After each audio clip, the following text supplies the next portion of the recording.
menggunakan kiroat. Oke, kaidah pertama yang kita gunakan adalah yaitu mim jama. Jadi mim jama ini adalah huruf mim sukun yang menunjukkan arti banyak laki-laki, seperti antum, alaikum, alaihim gitu ya. Jadi mim jama ini ada kalanya diikuti dengan huruf berbaris. Nah, adapun imam yang membaca mim jama ini yang diikuti dengan huruf berbaris ialah yang pertama adalah kolun. Jadi kolun membaca mim jama ini diikuti dengan huruf berbaris itu menggunakan dua versi. Yang pertama adalah versi pertama dengan menggunakan sukun, dan yang kedua adalah dengan menggunakan sila.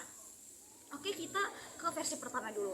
Sebagaimana contohnya itu terdapat di dalam surah Al-Baqarah ayat 112 yang berbunyi A'udzu billahi minasyaitonir rajim. Bismillahirrahmanirrahim. Wala khaufun 'alaihim wala hum yahzanun. Nah, itu versi yang pertama dengan menggunakan sukun, versi bacaan seperti biasa. Oke, lanjut di versi yang kedua adalah dengan menggunakan sila. Seperti contohnya seperti ini. Bismillahirrahmanirrahim. Wala khaufun 'alaihim wala hum yahzanun. Ada kan perbedaannya? Jadi dia tambah wawunya di situ. Itu versi bacaannya kolun. Nah, jadi qiraatnya kolun. Jadi yang kedua adalah Imam Abu Ja'far dan Ibnu Katsir. Beliau itu membaca mim jama ini diikuti huruf berbaris dengan silah saja. Kalau tadi kan kolun dengan dua versi, kalau ini dengan satu versi saja, yaitu dengan silah. Seperti contoh yang kedua tadi, wala khaufun 'alaihim wala hum yahzanun. Nah, itu. Oke, itu tadi tentang mim jama. Lanjut kita masuk ke kaidah yang kedua, yaitu tentang mad badal. Jadi mad badal ini adalah hamzah yang setelahnya itu ada huruf-huruf mat. Hamzah yang setelahnya ada huruf-huruf mat. Huruf-huruf mat kan ada 3 tuh. Yang pertama alif, waw, sama ya. Nah, setiap ada hamzah setelahnya itu ada huruf mat. Contohnya itu utu. Nah, ada hamzah terus ada matnya yaitu waw, utu. Sebagaimana imam ya, semua imam ya al-baqun membaca mim jama ini membaca mat badal ini dengan 2 harokat. Semua imam atau bisa disebut al-baqun membaca mat badal ini dengan 2 harokat. Sebagaimana contohnya dalam Quran surah An-Nisa ayat 51. Bismillahirrahmanirrahim. Alam tara ilal ladzina utul kitab. Nah, itu cuman kayak 2 harokat saja. Tapi adapun imam yang membaca 2, 4, 6 harokat itu yaitu Imam Warash gitu. Kalau tadi kan cuma 2 harokat saja tuh semua al-baqun, termasuk al-Warash juga, tapi Imam Warash itu membacanya itu dengan 4, 6 harokat juga. Kan tadi contohnya 2 harokat sudah ya. Kita yang contoh yang 4 harokat, yaitu Bismillahirrahmanirrahim.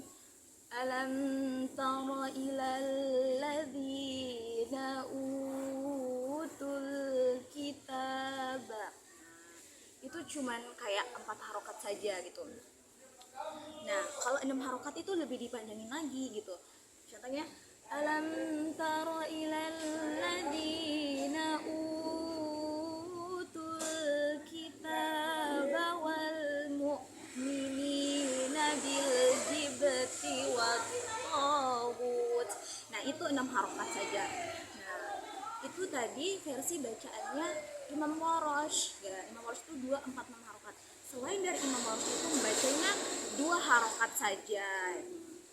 Oke, itu tadi tentang kaidah mad badal.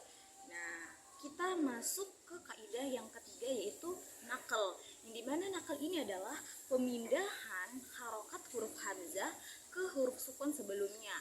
Dan huruf sukun itu bukan huruf mat. Nah, bukan huruf alif, bukan huruf waw, bukan huruf ya. Dan huruf hamzahnya itu dibuang gitu.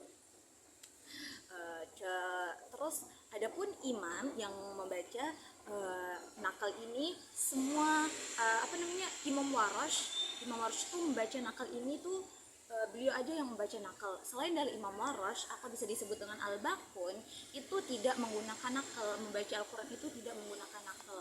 Maksudnya itu cuman Imam Warash saja. Nah, contohnya itu yang terdapat di dalam surah Ar-Rahman ayat 10. A'udzu billahi minasyaitonir rajim. Bismillahirrahmanirrahim.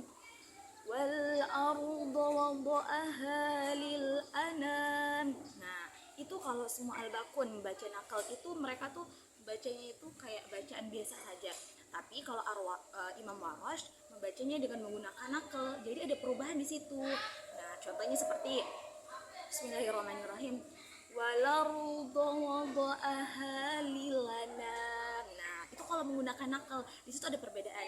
Itu yang dimana sebelumnya itu huruf lam itu yang sebelumnya mati jadi hidup. Karena apa? Karena tadi kan di huruf hamzanya itu kan ada harokat.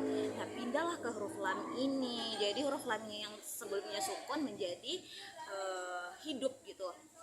Jadi wala ruba wada'aha lil anam, yang sebelumnya lil anam menjadi lil anam karena pemindahan harokat ke huruf sukun sebelumnya dan huruf hamzanya itu dibuang gitu. Saya yakin kalian ngerti ya. Wal arda wada'aha lil anam, asal katanya menjadi wal arda wada'aha lil anam. Nah, itu kalau versi bacaan Imam Warash gitu. Tapi ada imam yang tapi imam-imam itu tuh ada tempat tertentu yang dimana beliau-beliau itu tuh membaca dengan menggunakan nakal gitu. Mereka juga ada menggunakan nakal, tapi ada pada surah tertentu dan surah tertentu dan ayat tertentu. Contohnya itu ya, rawi hafiz ya. Jadi rawi hafiz itu emang beliau itu tidak membaca menggunakan nakal, tapi rawi hafiz ini membaca dengan menggunakan nakal itu pada surah tertentu dan ayat tertentu gitu. Sebagaimana yang Bapak Rashid jelaskan itu di bukunya itu, beliau Imam Rawi Hafiz ini membaca nakal itu pada surah Yusuf ayat 11 gitu. Cuman di situ aja. Tapi selain itu beliau tidak menggunakan nakal gitu. Cuman di situ aja. Nah, itu tadi tentang pengertian nakal. Jadi ngerti kan, nakal itu intinya pemindahan harokat huruf hamzah ke huruf sukun sebelumnya gitu. Sebenarnya di dalam Al-Quran tuh banyak contohnya. Nah, seperti tadi tuh wal ardo, saya ulangin lagi ya, wal ardo menjadi wal ardo gitu.